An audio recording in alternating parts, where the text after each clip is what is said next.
Thursday, the 20th, I believe, in November. Might be the 21st, I forget the date. This one's for the guys in the garage gang. If you watch my video from last week, I replaced that spare tire winch for my F250 Super Duty, and I was talking about a hub bearing possibly failing, and said I was going to run it for a little while, and I knew it was getting close to being done, just because I would hear a squeak or a noise out of it every once in a while. See the glittery material there? That's coming out of the back of that hub bearing there, which you can't really see, it's pretty dark, but listen. That one's shapoopy. It is done. So basically what I've done so far, sorry for the shaky cam here, guys. I've got the front supported with jack stands backed up by a floor jack there, and I've already done a video on this when I did the other side. I've done more than a couple of these in my time, so they're getting to be second nature, and I forget that there's people out there that want to tackle projects like this themselves and are just a little timid about it because they're unsure of what they're getting into. Basically, first things first, remove the wheel, remove the caliper and bracket from the hub knuckle. After that's off, a lot of guys will wire those up. That sits very nicely on this side, on top of the leaf spring pack and on top of the nose on the front axle assembly, so it's not going anywhere. The other thing I do after that, jerk the rotor off. Sometimes they don't come off nice, but I tend to put a little bit of never seized around the ring, because that rotor is hub centric, meaning the center of this hub has a machine surface on there that rides pretty snug against that inside bore of the rotor when it's on there. So I keep that greased up pretty good. And next thing I got to do, I've already pulled out 2 of the 4 nuts off the back of this hub assembly. On this side, it's easier if you turn the wheel to the passenger side to get these 2 out, and then vice versa for the driver's, for the front side of it, turn it toward the driver's side. And we'll do that here real quick and zip that off, and I'll just let you guys stay along for the ride here, and we'll go from there. Another thing, I don't recommend trying to just manually force that knuckle assembly and turn it without the truck running, because the Fords puke power steering fluid out of the reservoir if you turn them manually.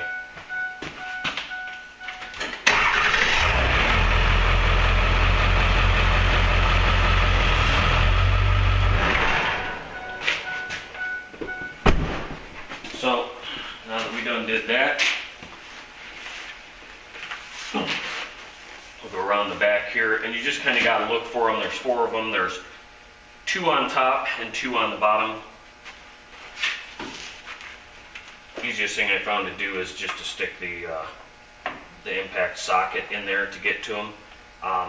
For some reason, I could like to remember that there's one of these that doesn't like to come out without using just a regular ratchet, because the impact won't fit. But watch, I don't know if you guys are in the picture to see this. Yeah, you are. Be careful, don't put your hand on the back of the impact, because as it walks away and unthreads that nut, it'll smash your hand against the leaf spring pack. And in the bottom, the same thing, it can smash your hand against the anti-sway bar. So keep your hand off the back of the impact.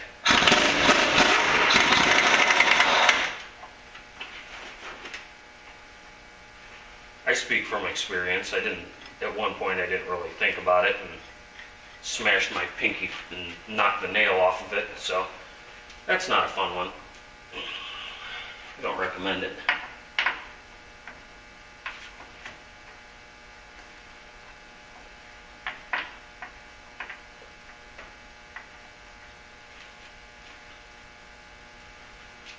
Yeah, I'm thinking it's this bottom one that the impact will fit in. I do have a wobble extension, And for those of you who don't know what a wobble extension is, ooh, focus. The socket will actually pivot on that extension.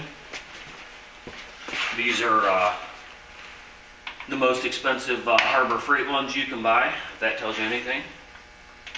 They serve their purpose, they do their job.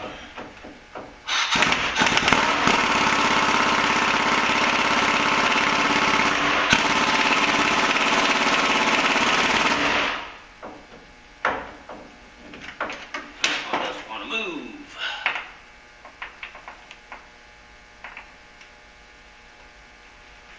Might have to get the breaker bar out. Yeah, that's not going to work. I'm going to grab a breaker bar and we'll just break that one loose. After disassembling and reassembling these hubs previously to pull the axles out to put U-joints and things in them, I have torqued them with the torque wrench to spec. I like that kind, so that's the way I do them.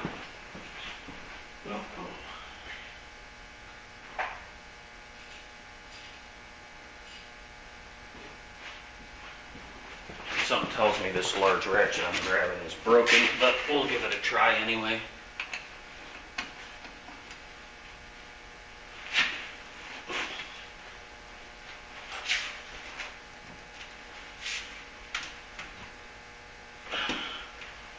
It helps if it's going the right direction.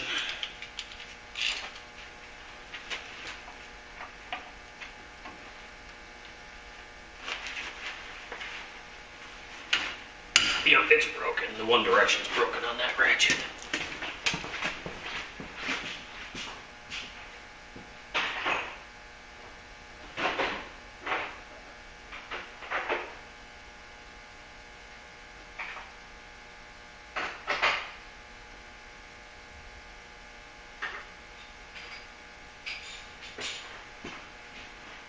I did mention I was going to use a breaker bar, but I don't see it for some reason. Might be floating around in my truck and I'm not going to dig for it. We'll just use a ratchet.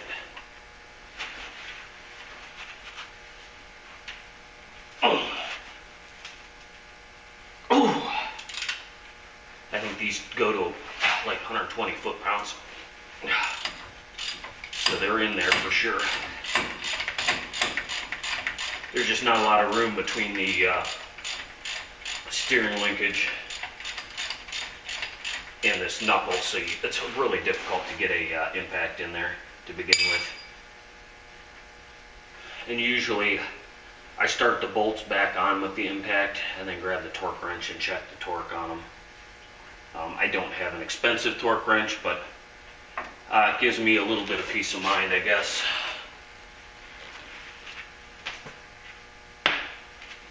As far as getting those to where they're supposed to be. Alright, we're going to straighten the wheel back out and unplug the ABS sensor and take the lockout mechanism off, and we'll be able to take that out.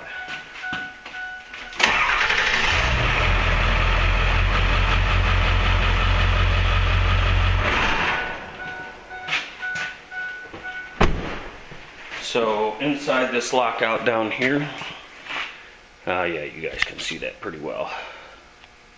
We'll do a little zoom action here. There are, I believe, 6, 2, 4, 6. Those are all Torx.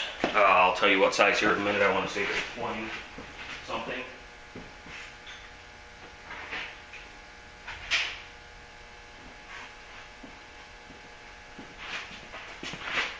Could be wrong. They might be a 15. This is a 20. I think they're 20s. Or maybe they're not. Maybe they are 15s.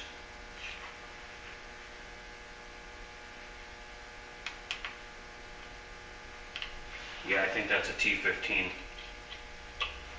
that socket set starts at 20, so we can't use those.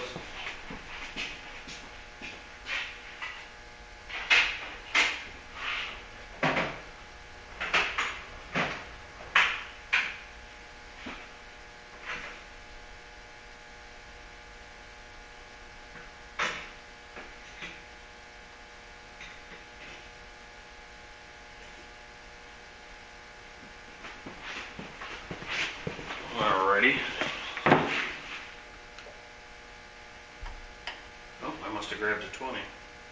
I did. Hang on.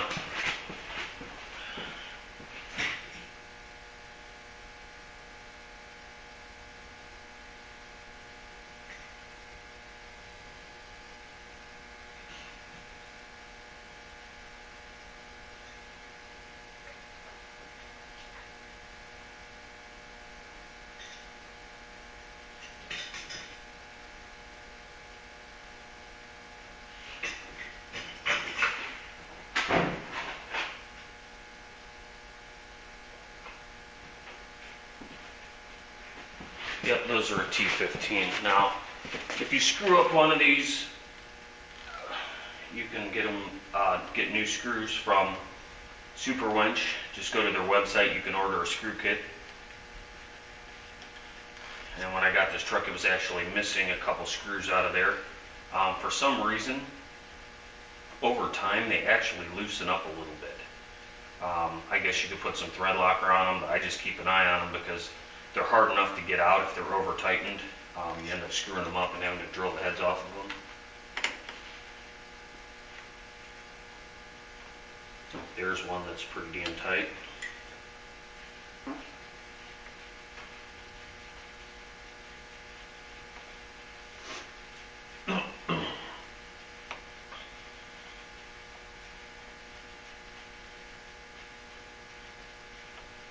So I hope everybody's having a good Thursday morning here.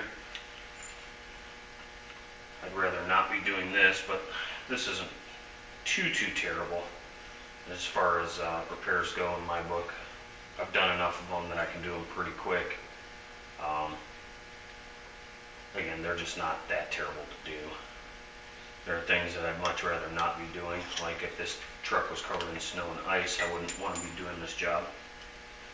It's raining a little bit outside, can't work today, so I've been milking this along all week. It actually started really making noise like Monday or Tuesday, and I think I did the video on Sunday, so it didn't give me a whole lot of warning. If I'd have been on a road trip, I'd probably be dead in the water, which is exactly why I said I would not be taking this truck out of town until this is changed.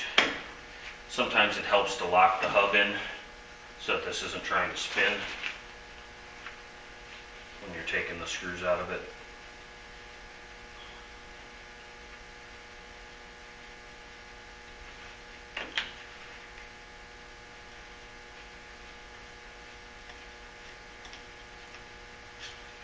So there you go. All right, I'm going to get set up to show you how to tear this apart. I got to get a towel to set all the internals on. This can come out right now, but other than that, we have a couple snap rings to remove inside there, and I'm going to get something to set all those parts on so they don't get grimy. Setting them on, I don't want to set them on the floor. So I'll bring you back in a few minutes when I'm ready to do that. And I think we got to put this camera on the charger. All right, we're ready to go now. We're going to start tearing down this lockout mechanism. So in order to do that, sorry I'm blocking the shot here, but we're going to be getting snap ring pliers for later use here. I can't remember which ones I use. It looks like those because those are the dirty ones. But the first thing that you need to remove, see if I remember how to do this, there is just a big, what I call a circlip. And that goes around the outside here. I've just got a little flathead screwdriver. You get it started and just grab it. It walks out. It looks like that. Not a whole lot to it. Probably going to need a pair of pliers because that's pretty greasy. But that little piece there comes out.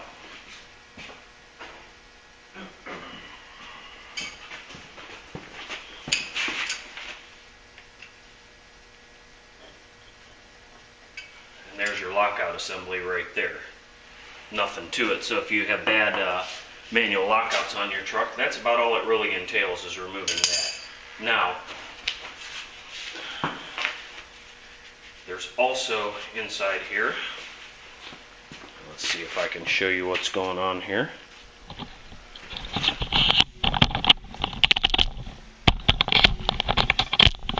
Sorry about that, guys. I'm just going to collapse the old tripod down so I can get you in close.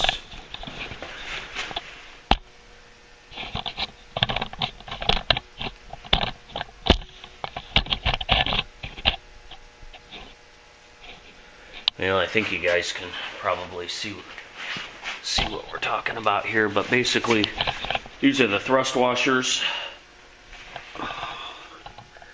and the gold one on the outside is your clip, and we're going to remove that. And the thrust washer stack, there's a flat steel behind that E-clip or C-clip, whatever you want to call it, snap ring.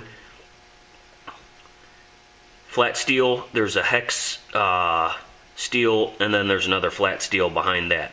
Once all that's removed, then you can go ahead and take that hub assembly off, because we've already got the screws or the nuts off the back side, excuse me. So we'll go with this for now. And this one can be kind of tricky. I've actually replaced these.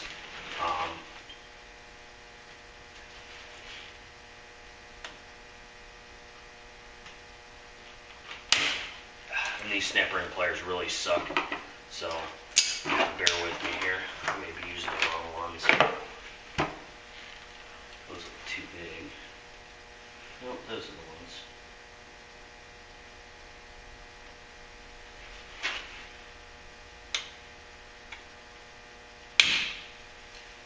Now there's a way where you can use these snap ring pliers to actually squeeze them to make them go outwards, but for some reason they don't work so well. They're just ones from the tool show. They're cheap.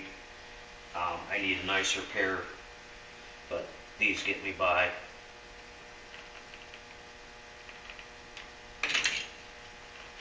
Normally. Let's see.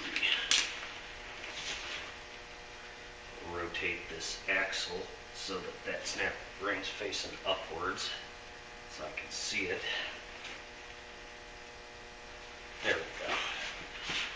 This, in my opinion, is probably the most pain in the ass part of the job, not owning a good pair of snap ring pliers.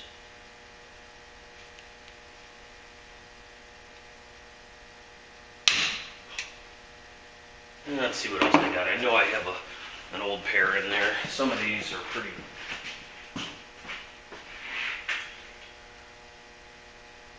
difficult. They also make this kind right here that you can use to spread. It's as you spin it, they open up, and I've got a set of prongs in there, so let's see if these will work. I don't know if these will work though.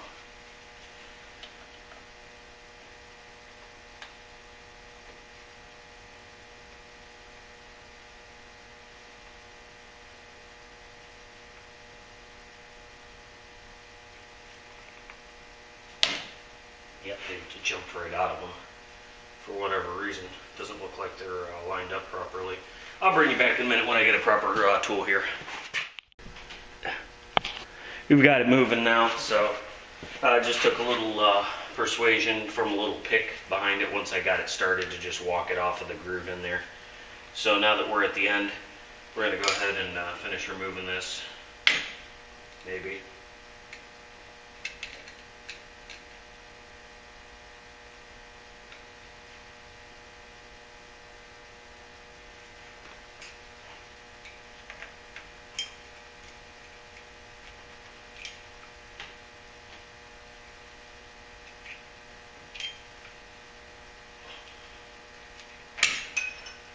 There we go, it's off.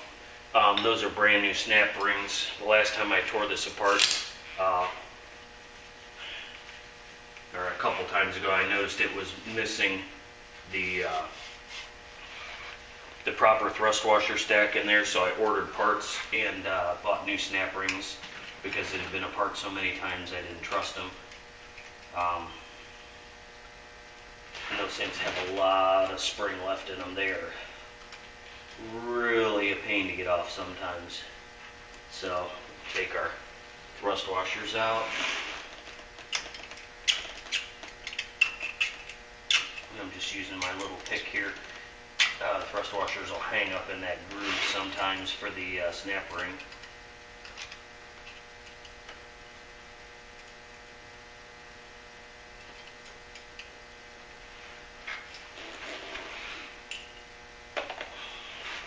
Alright, so that's ready to come out at this point. All that I need to do, I might be able to just pull it out, but I doubt it.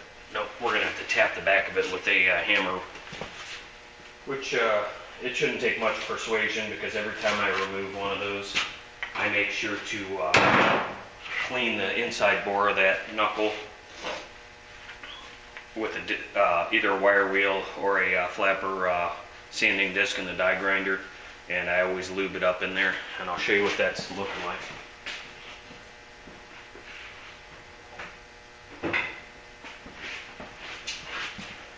I just use a little hammer like this.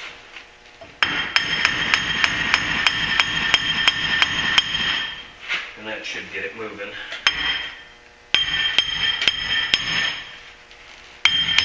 No worry at this point about hurting this one because it's junk. You got to remember to unplug the ABS sensor here, which is underneath the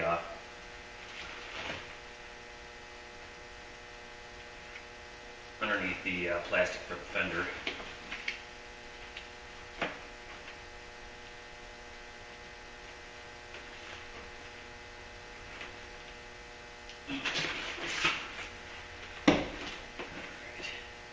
Just pull the little clip out. There we go.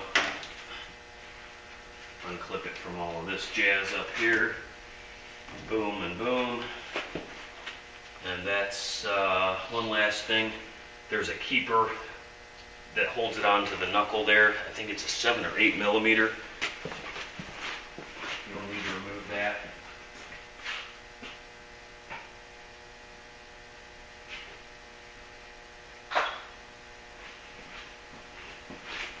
Because that will have to be reinstalled back onto the new unit. For some reason I want to say it's 7, but I'll try an 8 first.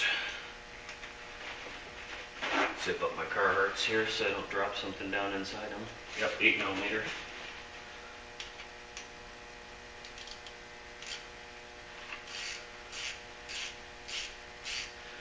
This is also a good time if your dust shields for your rotors are trashed to probably go ahead and, before you even start the project, go to the dealer or wherever you get your parts that can order these. Sometimes they're dealer only. Go ahead and get yourself a brand new set and clean them and put some paint on them because they don't come painted.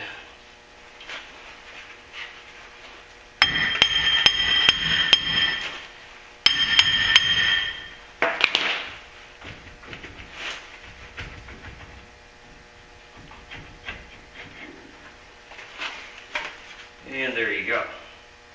It's off. You can slide the dust shield off. You won't need that ABS sensor because the new unit comes with one. So, yeah, the shoe's definitely junk. But when I talk about cleaning up the inner bore of this, I mean inside here. Now this one is clean. Or was cleaned the last time, but I am going to go ahead and scrape the garbage out of there and do that off camera because it's probably going to take me a couple of minutes. And then I'll bring you back when it's time to install the new unit inside there, and we'll do everything in reverse order.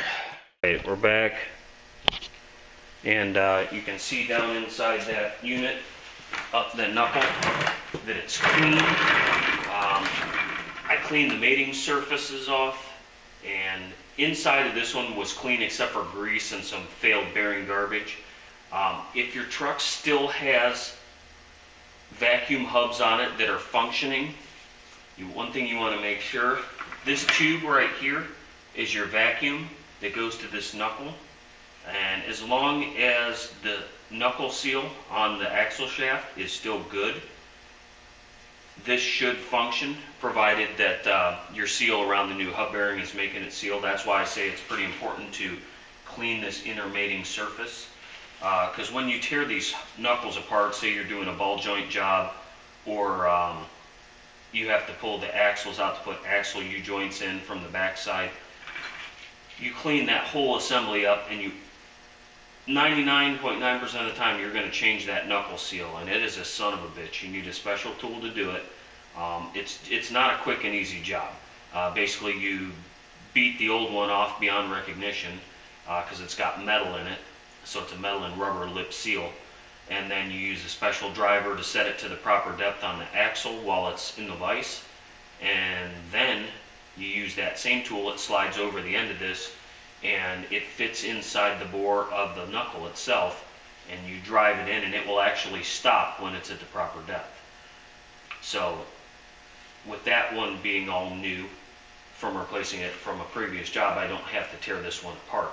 I just wanted to make sure it was clean in there. There was failed bearing junk in there from the back of the old bearing and some grease. I always smear a little grease in here. I don't know that I suggest it if you have functioning vacuum hubs. I would just grease the O-ring itself on the back of the knuckle, or I'm sorry, on the back of the hub assembly, which here is our new hub assembly right here. And there is an O-ring along the back of that you have to install. It comes in the box. There's also a plug in the back of that to keep debris out of that pocket bearing, which is, I think you guys can probably see this. There's a bearing in the back of this too, along with the main bearing. So I always smear a little extra grease on that. I like marine grease. You can use whatever you want as far as that's concerned, as long as it's a bearing type grease. And of course I greased around that O-ring for the knuckle. The next thing you have to remember to do is put that washer back in before you start assembling this. Otherwise you'll have to tear the damn thing back apart. I don't know that it makes any difference if your vacuum lockouts aren't working, then that won't cause you any problems. But you got to put your dust shield on, putting it in the proper orientation. Some of these comes with the studs installed in the back. Some of them don't come with the wheel studs installed. Nowadays, most of them all come with the wheel studs installed. And sometimes, depending on the manufacturer, the mounting studs will either be in there and some won't. These weren't. You just thread them in. I use a pair of channel locks and tighten them up a little and throw some Loctite on them. By the time that this thing loosens up, there'll be so much rust around there that they're not coming out anyway. I don't Loctite the nuts on the back. I just torque them to spec. So without further ado, we'll slide this thing in here. One thing you need to remember though is that fish the sensor wire up. That sensor wire actually has to go through the center of your assembly for the dust shield, because it's meant to go behind it. So there we go, we've got that. Now the next thing to do, I've cleaned that stub axle off down here, so we're just going to go ahead and slide it in. And I'm going to get it started. I will also put a little grease between the two mating surfaces behind there. Now that I've got it in the way and you can't see, but you get the idea. This is just a preference. I don't know if it makes any difference one way or the other. It's just what I do. I think it helps keep the rust off of that, because what can happen is if that surface is not clean, rust can build up in there. And I suppose over time it could heave that hub assembly outwards a little bit, and if you do have the automatic vacuum hubs, they will cease to function because of that reason sometimes.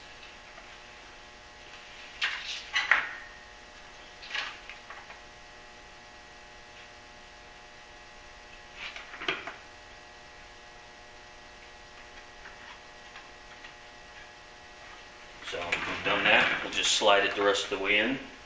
And go ahead and get this on the go.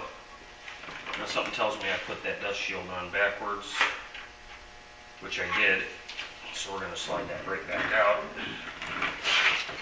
Because I make mistakes too. I should have paid a little bit closer attention. I was more concerned with giving you guys the lowdown on how to do it.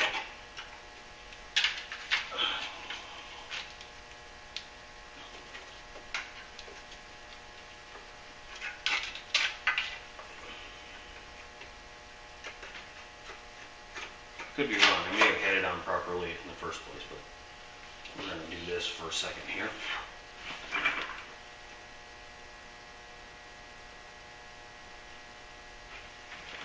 And look at it as I put it on there.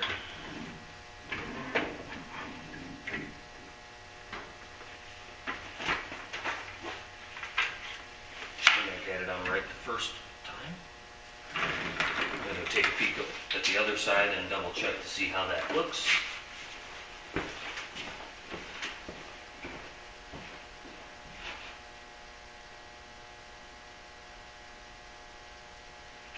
That should be correct. So what you want to do is kind of gingerly wiggle it back and forth. If you've done your homework and cleaned that mating surface, this should go in pretty easy, as this one has, and that's seated. So that new hub is nice and snug, full of grease. Next thing I will do right now is go ahead and secure the hold down for the ABS wire. I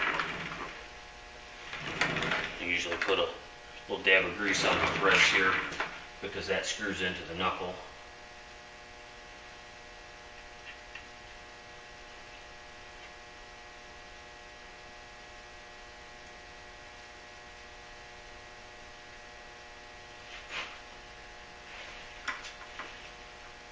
So I know for some of you who follow me, you've seen me do this before. This is the same as a previous video. This is just the driver's side job.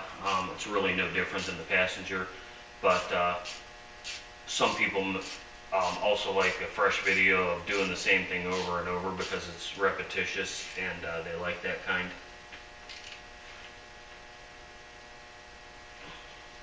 And it comes up new in the news feed as being a new video, so people watch it. Just makes videos easier to find for some people sometimes.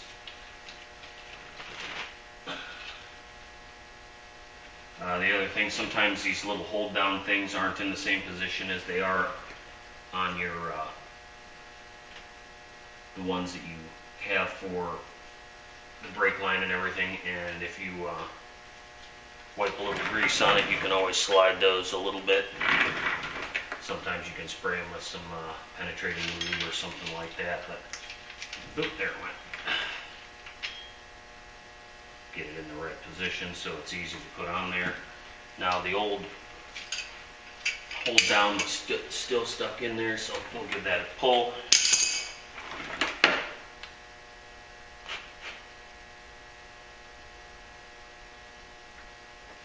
And push it into its spot. We will connect that and get it put back where it's supposed to be. And also, after a failed ABS sensor and or hub assembly, you may or may not need to reset the computer or clear the code that it'll trip. So just a little FYI there. The other thing I'm going to do, I'm going to clean all those thrust washers off just in case there's any grime or failed bearing material on them.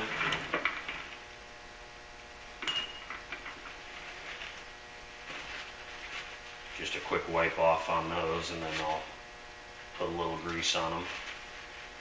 Do they need greased? I don't know if they necessarily do, but it's just a habit of mine. I like things to come apart nice and easy. When I tear them back apart, I just use an acid brush and some wheel bearing grease, whichever kind you like. I use the red stuff. I think this might be Pennzoil. I don't know. Does it matter? Probably not.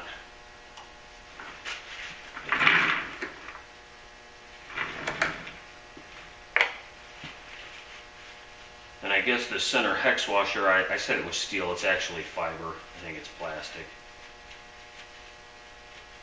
But again, I don't want any of that nasty chewed up bearing material that might have got in here one way or another. I want it all clean when I reassemble it.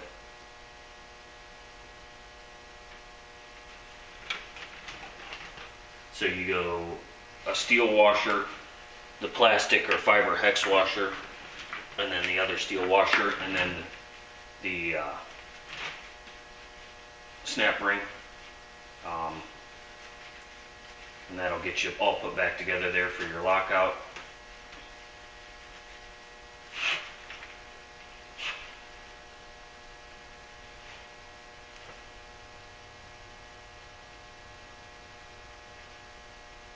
So a little grease on there, and get that one slid into position. Then I'm going to wipe all the grease off the snap ring because I don't feel like dropping it 10 times trying to get it in there.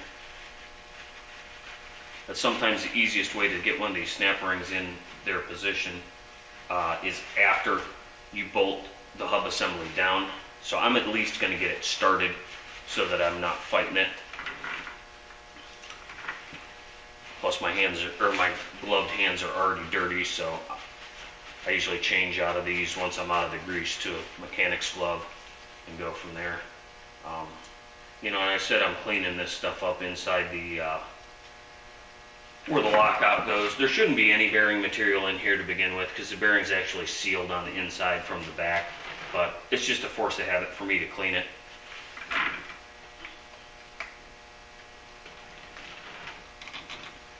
So we've got that started. The snap ring groove may not be aligned until we tighten that down, so we'll go ahead and get the nuts started on the back of that and get it ready to tighten down. If I can get my fingers in there.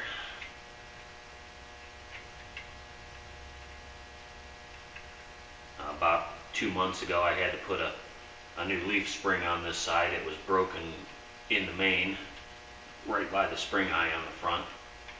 And because this truck of mine has a snowplow undercarriage on it, they had to take the bumper off just to change the spring pack.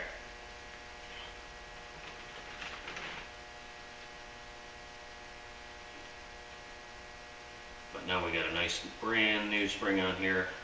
Kind of thinking I wish I would have had them do both of them, but I wasn't willing to spend what it took to do them both, so I just had the broken one replaced. The other one doesn't show any signs of being broken. The truck sits like it's supposed to, so I'm not too concerned about it. Okay, there's 2 bolts started, or 2 nuts started.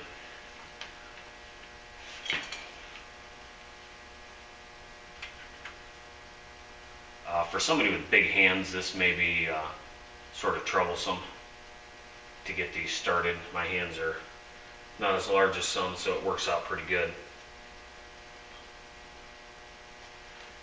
And have a little chat here while I'm doing this about the Google Plus stuff. I know everybody's bitching up and down about it, and it's frustrating to me, but I went into my settings on my Google Plus to tell it to alert me when give me email alerts, and that was the worst thing I could have ever did. I woke up this morning with 100 emails, and it seems to me that every time somebody you're subscribed to comments or likes or shares a video, it sends you an email alert. So I went into that this morning and figured out that you have to disable everything but the alerts that you would get from comments that are directly to your video.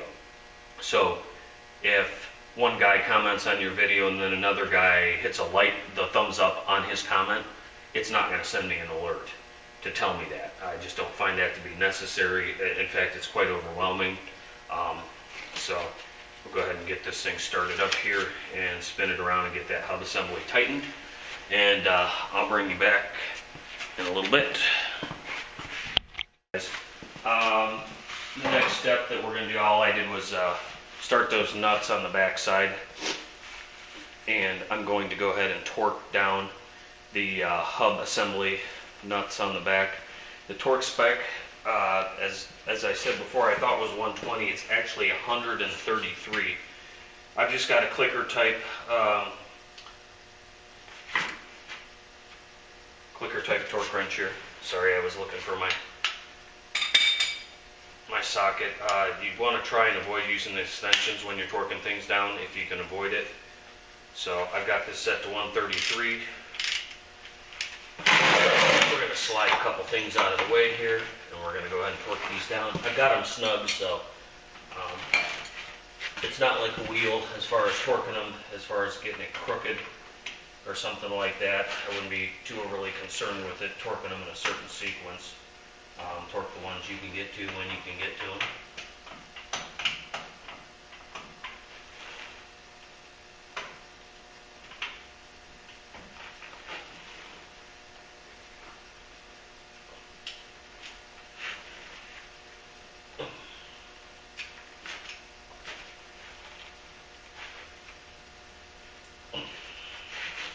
And 133 foot-pounds when you're in a little cramped area like this is interesting at best. So we're going to go ahead and turn the wheel, get the back ones, and then we'll shut it off and bring you back when it's time to do the front ones.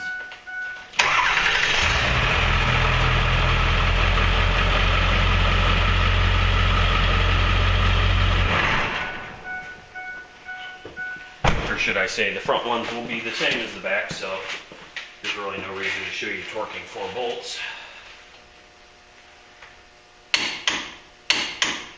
You hear that click? That's the sound of success.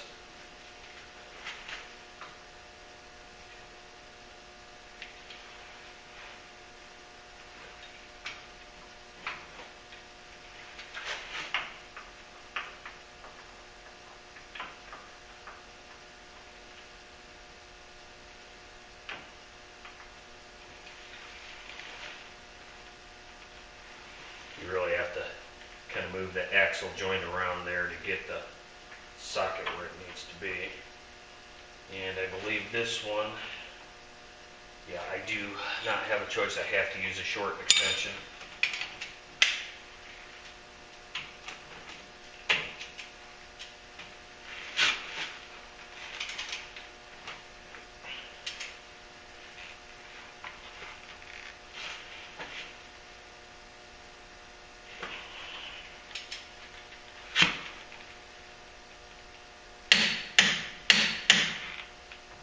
So the front one will be the same.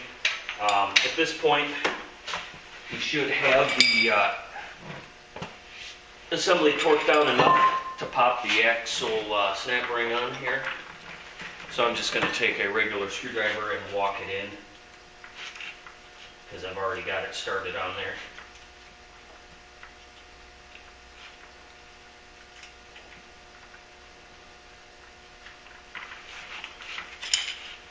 Don't have it in as far as I'd like it to be though, and it's a little troublesome here, so we'll get it almost all the way in and push.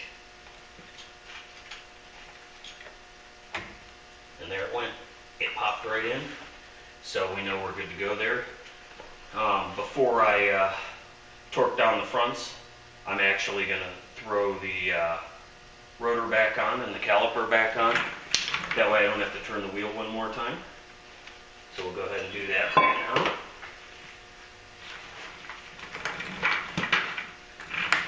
Right after I smear some grease around the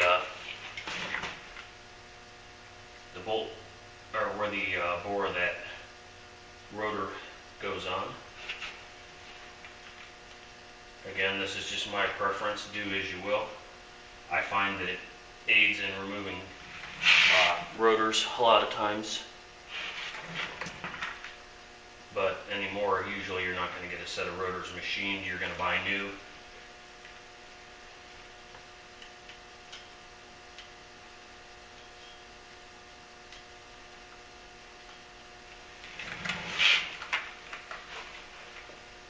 Get that rotor out of my mouth.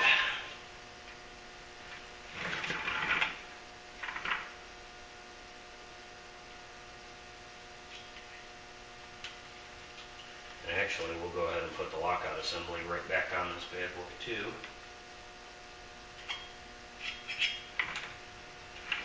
Because the last thing I'll do is torque those front 2 studs. to avoid moving that wheel a dozen times and starting the truck and all that horsing around.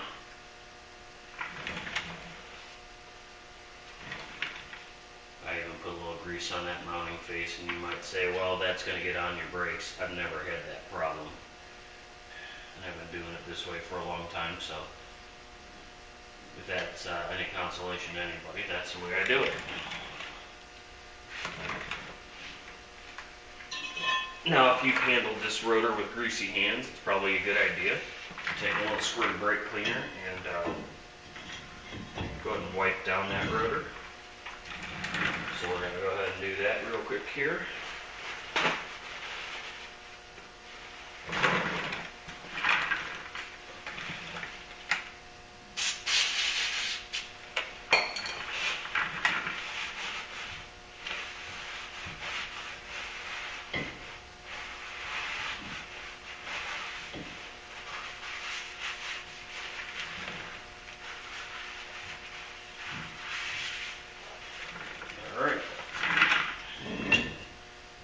Sometimes it's beneficial to go ahead and throw a stud back on, get that rotor in place while you position your caliper as such.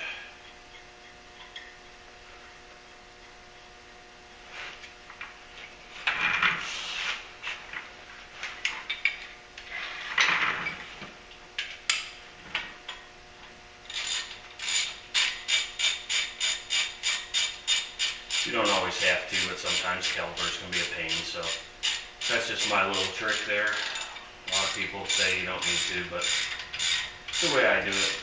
Eliminates some profanity sometimes.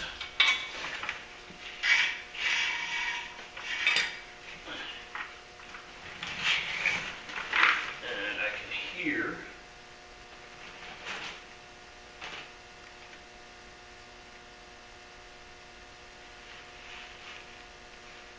that dust shield smacking. So that tells me I may have done something wrong, so we'll maybe it won't smack. Maybe it's just not on there tight. We'll throw one more bolt on there. Yeah, it's just a real close fit. That's what it is. We'll double check that though.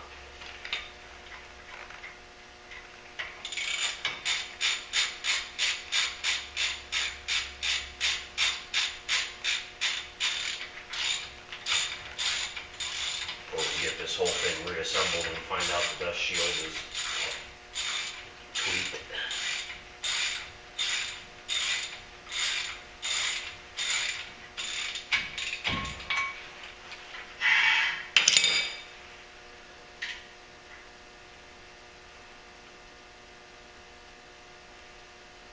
The only other thing I can think is that dust shield is slotted, so I may need to move it just a touch.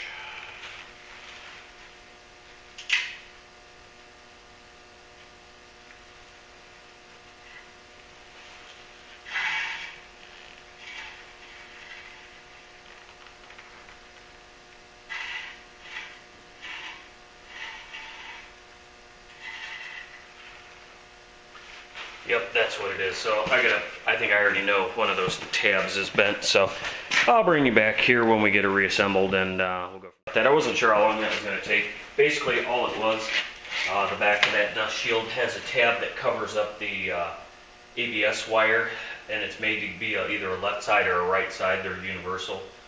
And I must have grabbed the tab on the bottom of it and it was touching the inside of the rotor, but now we're good to go. So we're going to go ahead and put the caliper back on here. Sometimes these can be tricky, but just looking at these pads, they look good, which they should be. They've only been on there since the spring.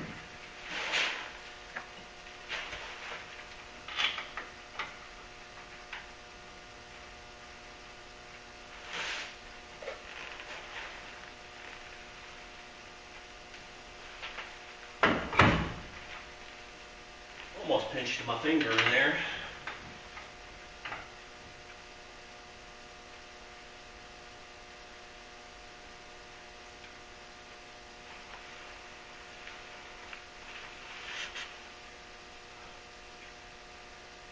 And I can already tell something's going to be a problem here over time with this sensor.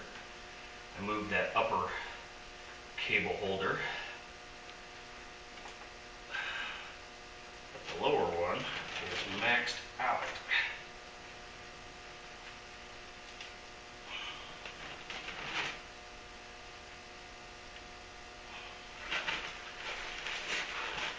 So repositioning those is something you might run into.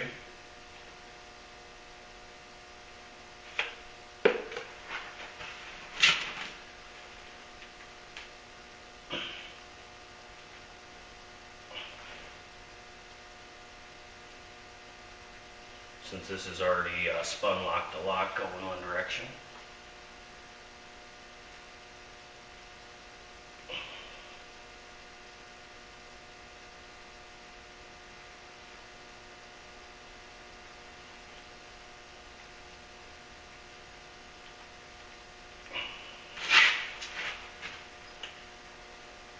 Of course, I got a thumb ring.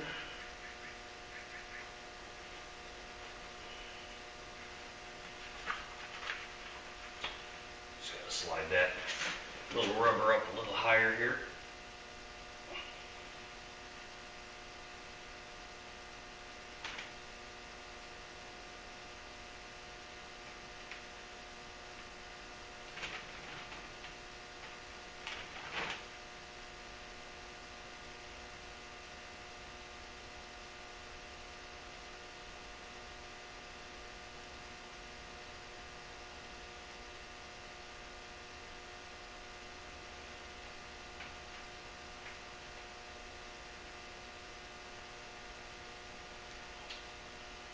One is being very stubborn.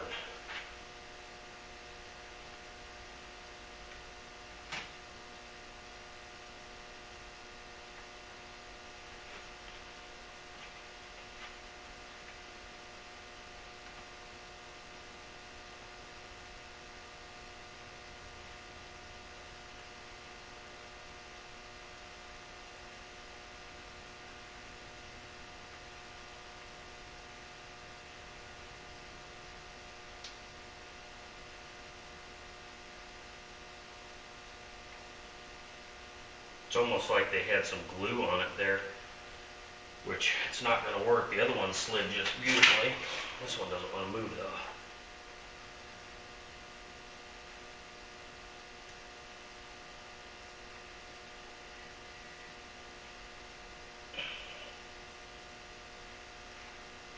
Getting closer. There it went. Yeah, they had that sucker glued on there. So now that we are maxed out here, there we go. Now we're not overstressing that cable.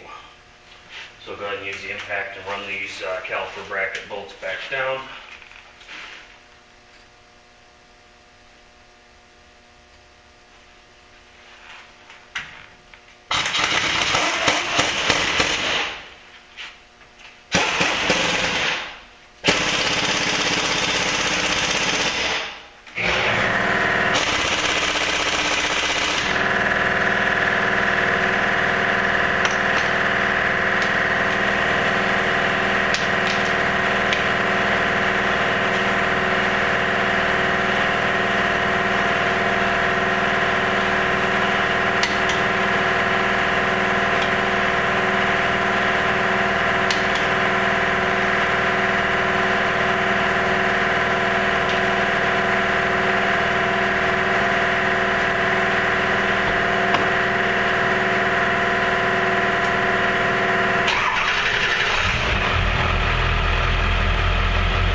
Last but not least, we will put the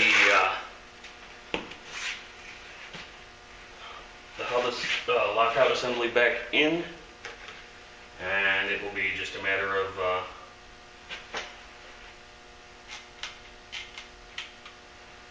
putting the wheel and tire back on. So that's about it.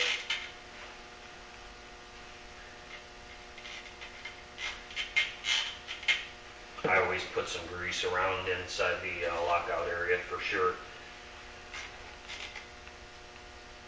especially on the manual ones. I haven't really messed too much with the vacuum style, and I understand the concept and how they work, but usually most people don't want to pay the price for a Ford replacement set of vacuum style lockouts when they ship it. So,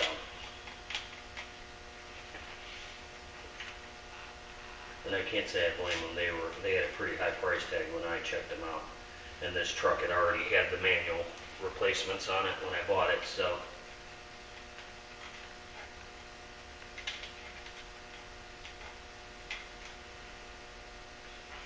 that's pretty much that. The next thing that needs to go in is the mechanism for the lockout. So that you just usually have to wiggle it back and forth a little bit, and it drops in.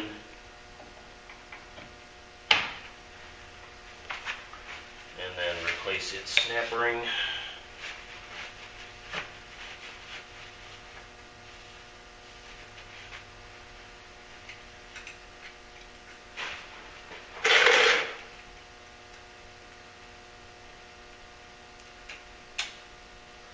And that's pretty much what has to be done there.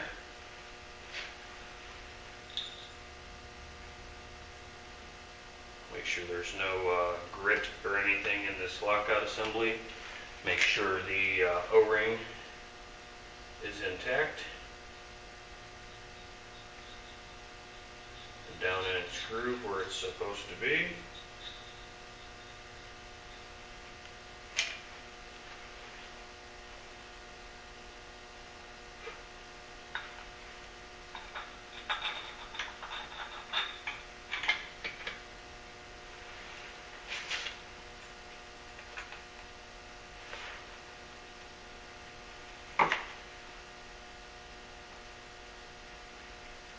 Usually start all the screws before I tighten them completely, because there is a little bit of play in that cover, so you can actually tighten one down and then you won't be able to get any of the other ones started.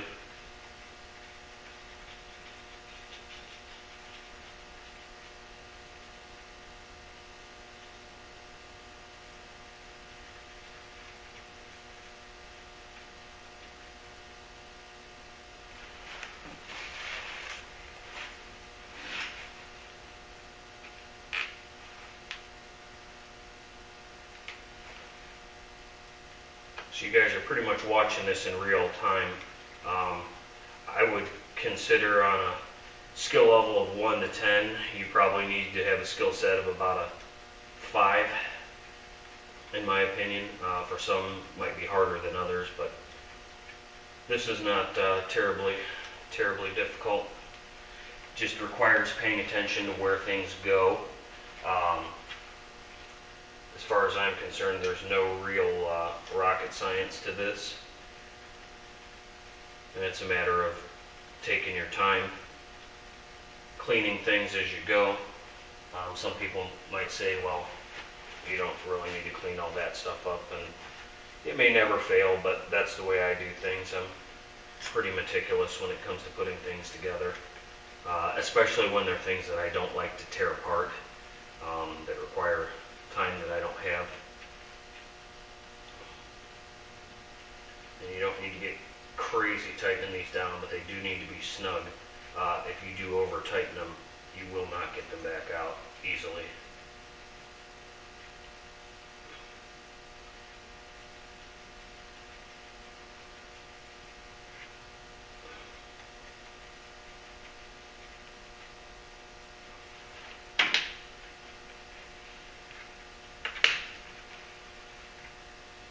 That's pretty much it. Put your wheel and tire back on, and this is a done deal, guys.